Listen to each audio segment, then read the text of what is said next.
Alors famille, je pense que vous m'avez reconnu, c'est Israël. Alors aujourd'hui, nous allons voir comment utiliser l'outil tableau croisé dynamique pour que nous puissions savoir comment bien analyser notre base de données qui est la liste au fait des ventes qui ont été effectuées dans différents pays concernant les produits mountain bikes. C'est un vélo, je pense. Alors, ce qu'on va faire, c'est qu'on va d'abord comprendre pourquoi on fait les tableaux croisés dynamiques. Vous voyez, lorsque nous avons les données qu'on appelle datasets et nous voulons comprendre ce que ces datasets est en train de nous informer, bon, c'est un enregistrement, une suite d'enregistrements des informations qui peuvent être utiles seulement si on analyse, on visualise les informations importantes.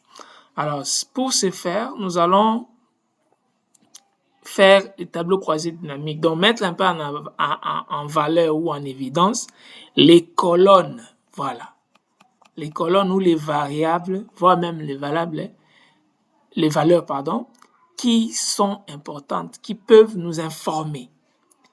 Voilà.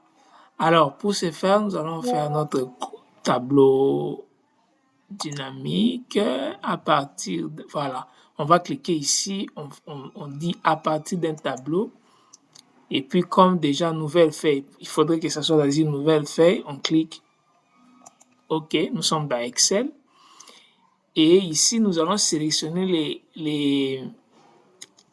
les colonnes qui nous correspondent. Ça, c'est la liste des colonnes. Hein. Nous allons sélectionner les colonnes que nous voulons mettre en évidence. Nous avons ici l'âge, donc la tranche d'âge, age group, donc custom agenda, les sexes des gens, et puis nous avons sélectionné les pays.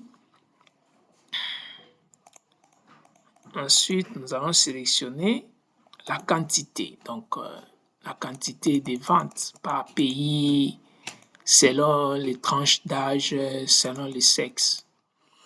Et puis, nous allons mettre, voilà, vous pouvez voir notre... mais si vous voyez ici, les pays est sous forme, donc est positionné dans les lignes. Ce que nous voulons faire, il faudrait que ça soit positionné dans les colonnes. Alors, nous allons venir ici, dans pays, country, voilà, en anglais. Nous allons cliquer, nous allons déplacer dans la zone étiquette des colonnes. Ici, on peut voir, n'est-ce pas, les colonnes en question. Alors, pour mieux avancer dans notre analyse, vous voyez, il y a des cellules qui manquent des valeurs. C'est pas bien dans l'analyse. Alors, pour les faire, nous allons cliquer Analyse du tableau croisé dynamique. Nous allons cliquer ici aussi à Option du tableau croisé dynamique. Et puis, nous allons venir dans Options.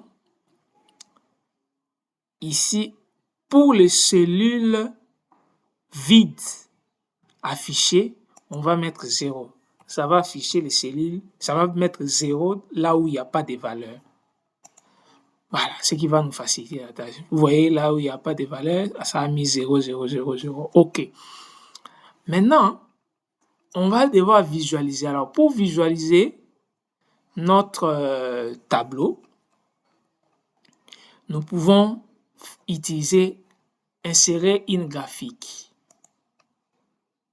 Des graphiques, ça nous permet, n'est-ce pas, des graphiques dont vous allez dans insertion, vous cliquez graphique, c'est ici, insertion graphique recommandé, vous prenez celui-ci, donc histogramme empilé, et puis vous venez ici, voilà, nous pouvons visualiser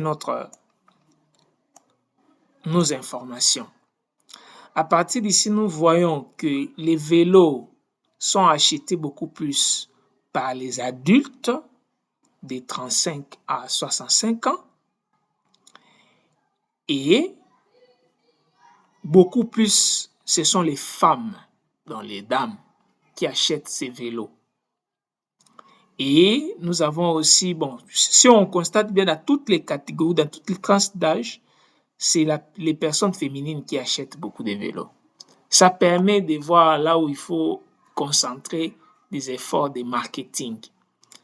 Alors, dans l'entreprise, on peut se demander, mais pourquoi les jeunes de moins de 25 ans n'achètent vraiment pas beaucoup de vélos? Pourquoi? Qu'est-ce qu'on pourrait faire pour susciter?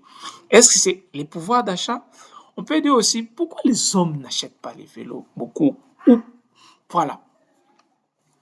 Ça peut aussi nous aider à voir, bon, comme nos clients sont beaucoup plus les femmes, qu'est-ce qu'on peut faire? Peut-être dans nos publicités, on peut, au lieu de mettre l'homme en train de rouler vélo, on peut mettre plus des femmes, parce que c'est eux qui achètent. Alors, à travers déjà cette visualisation, on peut comprendre, n'est-ce pas? Ici, on comprend rien. On comprend rien. On voit déjà les enregistrements. Mais quand même, ici, on peut imprimer un rapport. Les DG, les directeurs généraux ou le directeur de marketing ou le directeur commercial peuvent prendre une décision, n'est-ce pas? Ah, waouh, c'est beau, les rôles des data analystes. Merci beaucoup. Merci. Prochainement, on va voir autre chose. Je pense que ça a aidé.